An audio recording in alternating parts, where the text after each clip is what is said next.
మా జిమ్‌లో కొత్త ఎక్విప్‌మెంట్ వచ్చిందిరో. నా పొలంలో మొలకలొచ్చాయి. మన జిమ్‌లోకైతే కొత్త ఎక్విప్‌మెంట్ అయితే వచ్చింది. అండ్ మన జిమ్ ఈరోజైతే ఫుల్లుగా ఖాళీగా ఉంది. మనం వచ్చే టైం అలాంటిది మరి.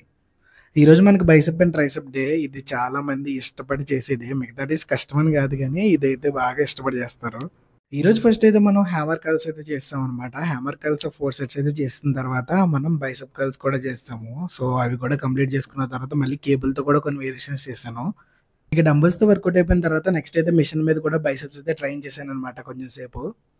ఇక నెక్స్ట్ వచ్చేసరికి మనకి ట్రైసెప్ అనమాట. నీ ఆర్మ్స్‌లో బైసెప్ ఎంతున్నా సరే, నీకు ట్రైసెప్ సరిగ్గా లేకపోతే ఆర్మ్ అన్నది సరిగ్గా కనిపించదు. సో, మనం చాలా బాగా ట్రైన్ చేయాలి ట్రైసెప్స్‌ని కూడా. ఫస్ట్ అయితే మన ఆచారం ప్రకారమే ట్రైసెప్‌ని అయితే డంబెల్స్‌తో అయితే ట్రైన్ చేశాననమాట. సో, డంబెల్స్‌తో ట్రైనింగ్ అయిపోయిన తర్వాత నెక్స్ట్ వచ్చేది మన కేబుల్ అనమాట. సో, కేబుల్‌తో ట్రైన్ చేయడం ఇది నా ఫేవరెట్ ట్రైసెప్‌కి. సో, కేబుల్‌తో చాలా వేరియేషన్స్ చేయొచ్చు ట్రైసెప్‌లో. కానీ నేను ఇప్పుడు చేసేది నా ఫేవరెట్ వేరియేషన్ ట్రైసెప్‌లో. చాలా బాగా పడుద్ది ట్రైసెప్ మీద. ఇలా అయితే ఈరోజైతే మనం ఈరోజు వర్కౌట్‌ని అయితే పూర్తి చేసుకున్నాం అనమాట. సో, ఇంక మళ్ళీ నెక్స్ట్ డే ఇంకో వర్కౌట్ అయితే కలుసుకుందాం. అంతవరకు బాయ్.